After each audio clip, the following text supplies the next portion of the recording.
Oh, it's time to get a little groovy in this segment because we are hanging out on Road Gang Live yet again with Jimmy and Lindsay. Hey, welcome back, Jimmy. This show just gets more fun every day, especially when we get to meet people and bands and hear music from people like MoonShroom. You know that my ears went brrr when I saw this. I was very excited. So joining us today, there's two cosmic souls, Jim. Two cosmic souls here from Kansas City's grooviest bluegrass outfit, the MoonShroom Band. MoonShroom Band is joining us. So we have Jake Keegan and Lily B. Moonflower. Of course, she had to be in a band called MoonShroom, obviously. They're partners in life and in music. They've been cultivating what they call Grassadelic Twang, I believe, if I have that right, which is a fusion of, they say it's a fusion of bluegrass, Americana, folk, funk, and psychedelic surf rock. I can throw so many other things into this blender and resonate out. I'm so glad. I love talking about people who have no genre, therefore they become their own genre. Makes me very happy. So their debut album, Take a Trip, which drops June 27 later this week. They're kicking things off with their vibrant, very cool single Party on the Moon. Watch the video. You'll think you're high. You're not. That's just them, guys. They're hitting stages from Colorado, Oregon, Utah, Idaho, all over. And there actually will be in Tahlequah, Oklahoma, near my old stomping ground soon. This is a wild duo. They have a full band, which is awesome. They've got mandolin, stand-up bass, dobro, and then guitar and vocals with them all. A woo-woo spiritual energy, but they're still grounded in awesome roots music. Welcome to the show, Jake and Lily, MoonShroom Band. Good morning. What's up? Good morning. Hi. Let's go. I did not know it was possible to actually take the Grateful Dead, George Porter, and God knows what else from the hills and mountains of Tennessee and Kentucky and actually roll it up into one gigantic package. And then smoke it in Kansas City. And then somebody went out and did it, by the way. Somebody actually went out and did it. Lindsay and I talk about this all the time, guys, that the best works of art exist outside of genre.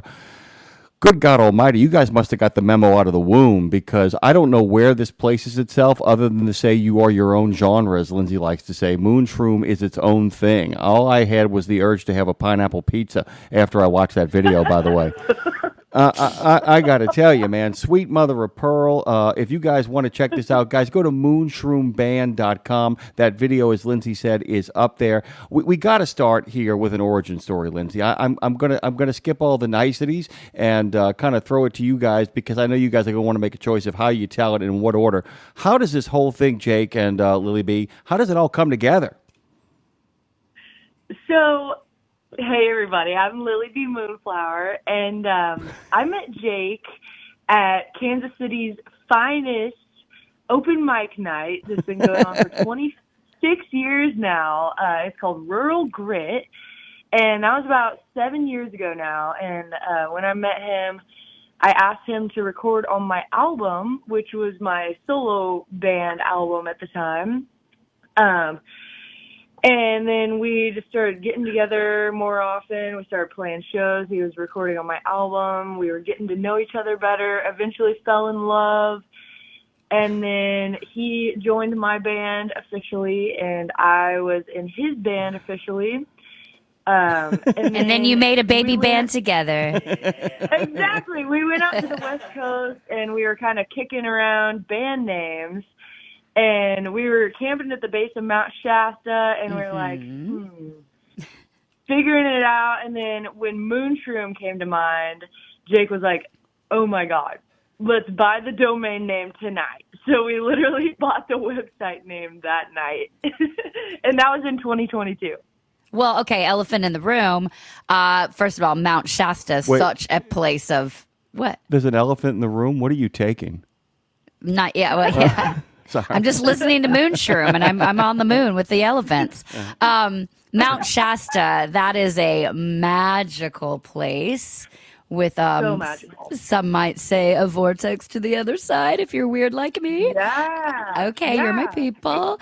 So we were just there for 3 days, actually, 2 weeks ago. Yeah, we were there in between shows. We hiked up to the base of the summit, the last base camp before you make the trek to summit the mountain. And yeah, we drank waters from the spring. like there's like a spring. Apparently, Mount Shasta has some of like the clearest drinking water in the country. So we did that whole thing, and yeah, that tour was a full circle experience because we brought our full band out there to the West Coast for the first time since we were out there last time, and thought of the concept for Moonshroom. Yeah, and that's kind of another way that, you know, to tie into the origin story. Our touring band features Colby Allen Walter on electric guitar and mandolin, and he was in Lily's band previously, and it also features Zach Bozeman on bass, and he was in my band previously. So we kind of took the best of both worlds and combined it to make Moonshroom. I really love the imagery you are creating, though. The fact that you said George Porter mixed with the Grateful Dead and rolling it up and smoking it in Kansas City is one of the funniest things I've heard. Well, you can use that in your press release. I'm sure your publicist will be so proud. Absolutely. Absolutely. But since you're saying Mount Shasta, I mean, I know I read a book from a woman that I've gotten to know now, and she says that she channeled the whole book while she was sitting at Mount Shasta. She's like, I literally sat there, and it was like the book came to me. And so that I want to talk, because I'm a songwriter here in Nashville, and when we moved out into the woods, my songwriting changed exponentially. Like, I can walk outside and I feel like I'm gifted songs when I'm standing in nature, at risk of sounding like a crazy hippie, which is completely different from my upbringing. So to be like, I stood in the trees and I heard a song, my parents are probably listening like, you have lost your mind. But I believe it. So do you guys feel that? I mean, in your writing, was that something, you say Moonshroom came to you out there, I assume 3 days at Mount Shasta. Please tell me you wrote some music while you were there. We actually did start coming up with a song idea that I had. And then the last time we were there, we were coming up with a song too. Yeah, we were coming up with a song. So it is a creative space. And, you know, kind of to roll off what you're saying, a lot of times I feel with creativity in general, kind of the way that you express it, it comes to you.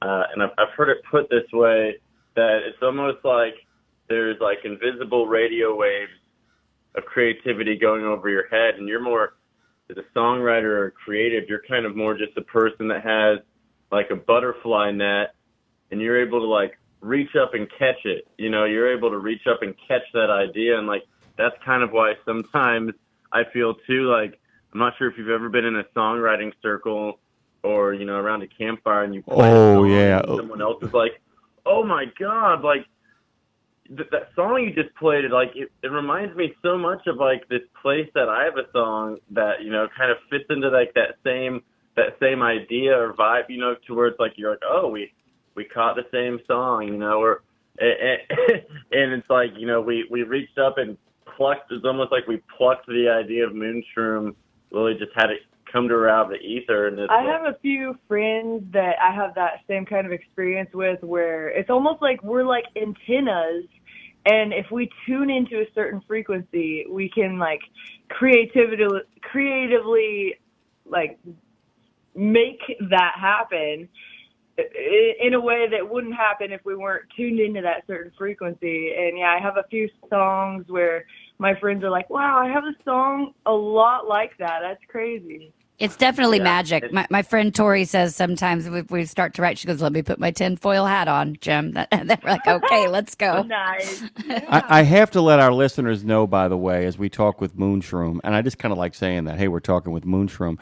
I have to let you know, because you asked, I don't know if, when John said, I don't know if you know this, but, and Lindsay, of course, just started beaming, smiling, because none of this is Lindsay's bag. Not an inch of this has any. No, I'm totally kidding. This is all of what we call Lindsay's kind of thing. But I was kind of curious if, in fact, as you guys, you know, are kind of putting this band together, putting this world together, do you feel like it's an open system?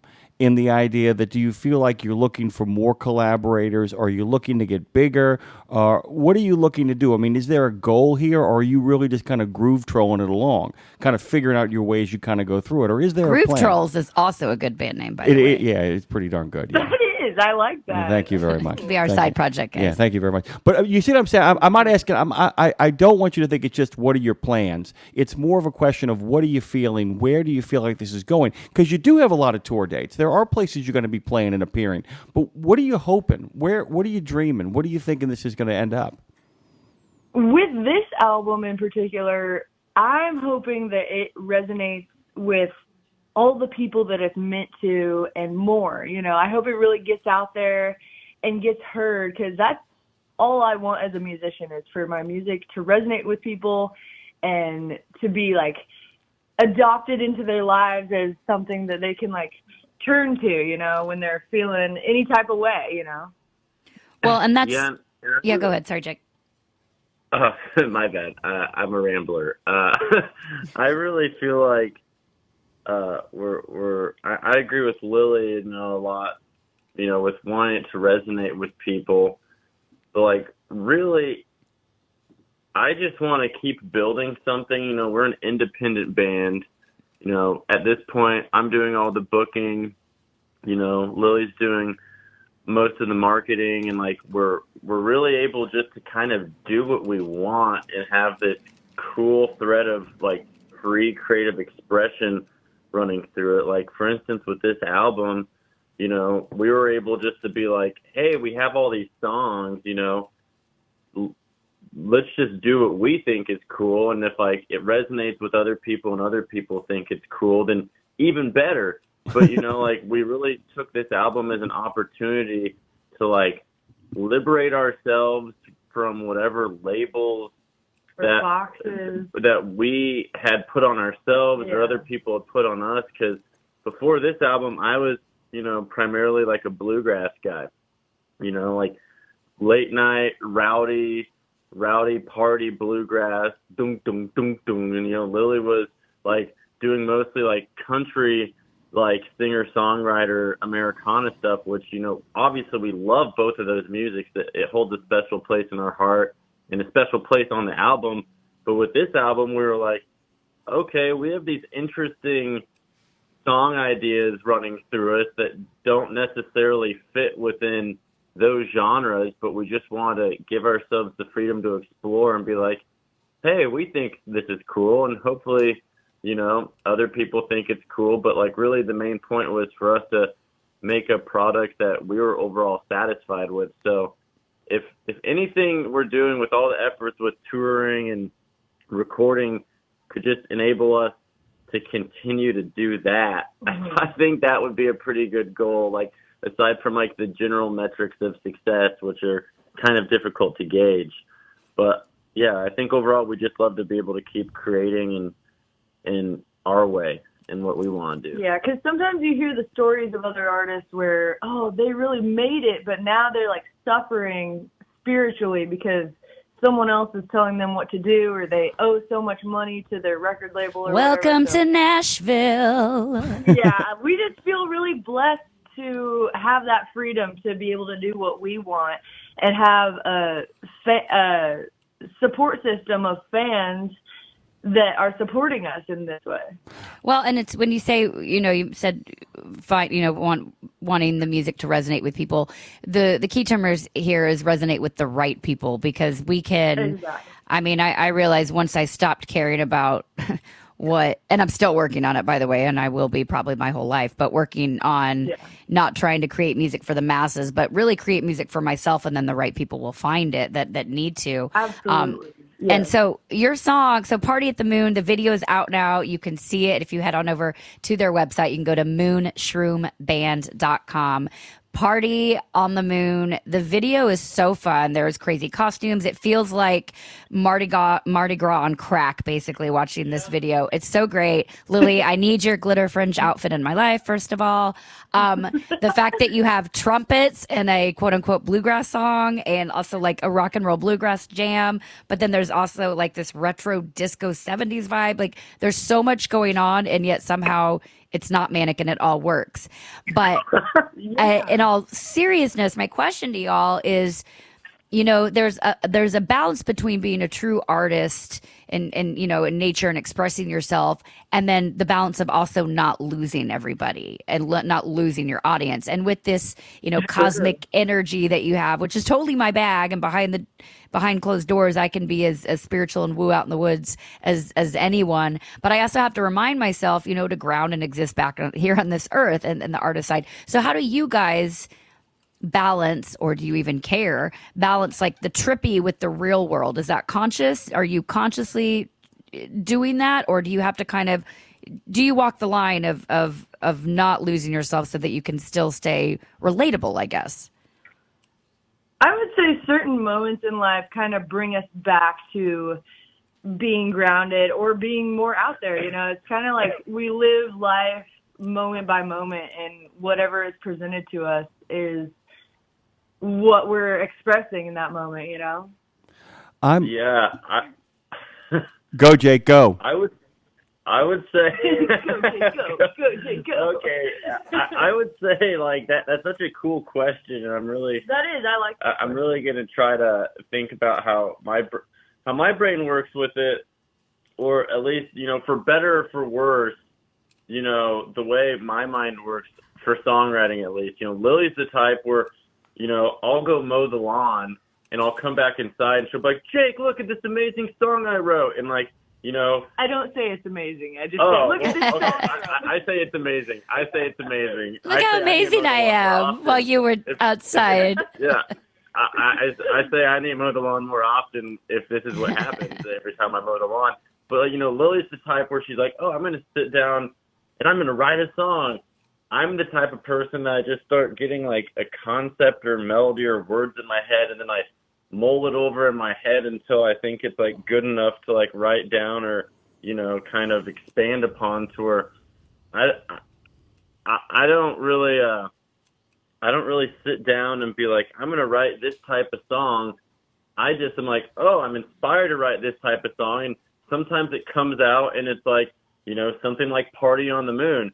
Other times it comes out, I'm like, okay, I just wrote like a straight up country song that I don't even know would fit within what we're doing, or like, like I have certain songs where I'm like, wow, where did that one come from? And that's part of the reason why our album Take a Trip is such a journey of emotion, and it really does take you on a trip, because it's like all kinds of different concepts, but all very relatable to people, but also like personal to our own lives. And that's why we wrote about it. You guys opened the door on this, and Lindsay knows it's coming for me at some point. There's a chance here to pontificate a little bit, and I wanted to bounce something off of everybody here, and this includes you, Lindsay, as well. Lily opened the door on this by kind of talking about it. The idea that, our friend Doodah Man, who says hello, by the way, is talking about corporate control over an artist. One of the advantages that strikes me, that when you kind of strike out on your own, and you guys have both alluded to this as well, is that by not giving a damn, by literally not giving a Shasta or a Mount Shasta, as it were, what you're able to do is if you figure out enough about who you are before you get there, it means when you arrive that the corporate boys, when they show up, don't have as much control over who you are, because you've already decided who you are. So I'll use American Idol or America's Got Talent as an example. If those people get lucky enough to win that emotional lottery, to win that kind of roll of the dice, the problem they have when starting off is that they've got every single corporate flunky in their ear telling them what they should do to be the best version of themselves they can be before they've really figured it out. One of the advantages of being an overnight success after 10 years or 20 years of doing your thing is that you are a complete formed entity before you get there, and therefore it makes, so if you actually build up your own reputation on your own terms, they can, I guess, F with it less, as it were.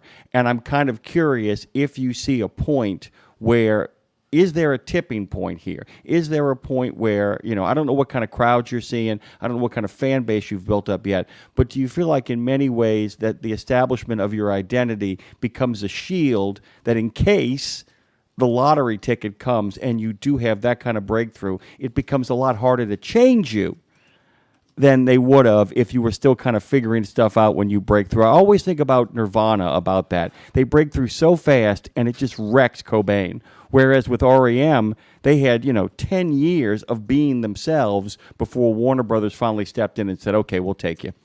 Do you feel like that's kind of the project here?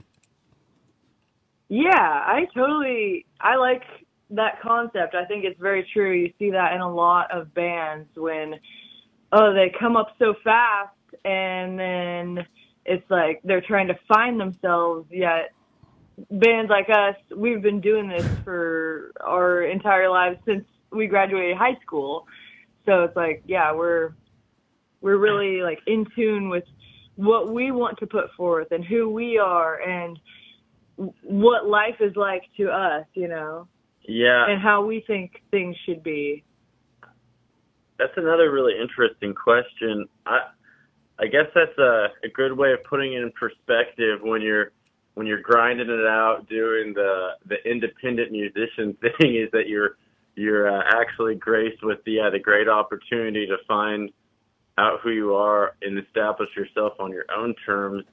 I mean, like, I would say, in relation to, quote unquote, like getting the golden ticket or whatever, I kind of not to say that I don't think that exists for a lot of people, but like, I kind of let go of the idea that like, oh, there's this one person that's going to find me or discover us and like change our lives. Maybe one person has some extra tools in their repertoire, some relationships where they can help us level up in some way or another. But I've always kind of viewed it as like, as long as we're doing our thing and we're happy and we have like nice trajectory and growth where we're going, because like I was mentioning earlier, it's so difficult to gauge success as a musician when one night you're opening for your heroes, another night you're playing for like a sold out room, and then boom, drive across the country, you're at ground zero sometimes, and you're like, oh, I'm essentially starting over playing a small crowd. And on the other hand, sometimes you drive across the country and you're like, bam, wow, what happened? We're playing for a packed house right now and we've never been to this town. But like, I just want to make sure that like we're doing things in a sustainable way that's true to ourselves and like gradually build us up. Like, for instance, with this album, we were fortunate enough to record in a cool studio and add on a team member to help us record it. That's the way I look at it. We were able to get an engineer, producer to help us record it and like lend their skills.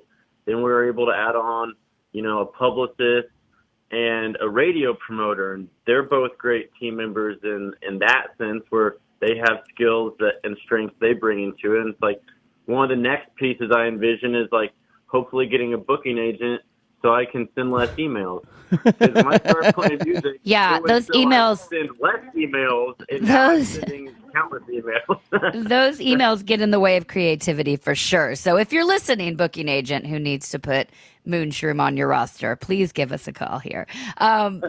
You mentioned as well. I love the idea. I joke a lot. Like my dear friend and guitar player, he jokes he was on the road with Blake Shelton. He was in the house band, all those things. He's like, I am so happy. I'll play Madison Square Garden one night, and then I'll play with Lindsay at a truck stop the next day, and then I'll be at a campfire for 2 people the next night. He's like, I don't care. I just want to play. And I love that balance of I don't care what stage I'm on. But speaking of stages, I have to know from y'all, what is the stage that like the ideal stage that you want to be on? I know what mine is. Be like, oh, that's the stage I want to perform on. And also, if you guys could open for anybody who's living, it doesn't have to be that, it doesn't even have to make sense. Actually, it'd be way cooler if you were like, some like hardcore gangster rap or something. Who would you want to open for or share a bill with, and what stage would you want to be on while you were doing that? Okay. And you might have different answers between the two of you. Yeah, exactly. We should both take this question. I'll let Lily go first. I would say I would want to open for Dolly Parton at Red Rocks. Oh my God! That would be amazing. That's mine. That's her fantasy. That's Lindsay's fantasy. That's my fantasy. Yeah. Lily, you and I just became best friends. Oh my God, new BFF. But also, by the way, I also want Bone Thugs and Harmony to be there as well because #balance. So Bone Thugs and Harmony, Dolly Parton, Red Rocks, you and me. Okay, let's go. Jake. Wow, amazing. Wow. Okay. So I was gonna say Red Rocks too because I mean we're right next to I Colorado. thought you were gonna say the Ryman. Oh. Okay, yeah. I'll go with the Ryman, so we have the best of both worlds. We'll Those are my two stages. Those are my two stages. And we can have the Ryman. And if I was to open for anybody like living, man, I would probably say Tedeschi Trucks Band because I mean I'm a dobro guy. Derek Trucks is one of the greatest slide guitar players, and they really like obviously like my mind at first is like scanning like. Okay, who are like the living legends of classic rock era that are still around? And although those dudes are awesome and obviously like paved the way for so much amazing music, like I feel like Tedeschi Trucks is like the modern version of that, like yeah. And they're just such humble, down to earth people from like the interviews I've listened to, and they meld genres so seamlessly. And yeah, I'm a sucker for slide guitar, so let's just go with Tedeschi Trucks at the Ryman for $500. I love it. Sold. Well, I've seen Tedeschi Trucks at the Ryman, so now I can envision you guys there. I can actually picture it. I can see that. I can picture it. I hate to do this to you guys. I want everybody listening right now out there in, Road Gang Radio and Nemo Land Country. By the way, speaking of Nemo Land, we have a listener in Copenhagen right now listening from Nemo Land over in Friedland, Fredonia in Copenhagen. Brad Bentley, who says hello. MoonShroomBand.com. If you head over there, you'll also find that YouTube for Party on the Moon pre-order and pre-save. Take a trip, by the way, because it comes out in 2 days. In 2 days, Jim, guess what? When they're doing their release show the day of it in Lawrence, Kansas, so we need to tell our friend Terry Taylor, 1313 Mockingbird Toys. We have a lot of listeners in Lawrence, Kansas, so we're going to send them your way to that show. Everybody, if you're passing through, truckers, if you're passing through Lawrence, Kansas on June 27th, make sure you hit up the Granada Theater where they will be having their album release show this Friday. Jake, Lily B. Moonflower, Jake Keegan, Lily B. Moonflower, thank you so much for making the time for us this morning. We really appreciate it. You are welcome back any flipping time you want to come back, okay? We appreciate you guys, and I love your energy. I love this show. Thank you so much for having us on. We'll try to come down to Nashville soon. We like playing D's. Oh, we're gonna do you one better. You go to Nashville and then you come to New Orleans because Lindsay's in Nashville and I'm in New Orleans. You got friends everywhere, to quote Andor, my friend. Oh, okay. There you go. That's Come. plan. By the way, Call me. Let's be besties. We'll truck on down. Come on. Go hear Uncle Jake's band playing with Lily B. Moonflower. You see what I did there? I got some Grateful Dead worked in there as well, too. Get out of here, guys. Good talking to you. Best of days. Have a good one. Yeah, have a good one. Bye, y'all. Do you feel a little high right now, Jim? Just a little? Tambourines and elephants are playing in the band. Good. High on life.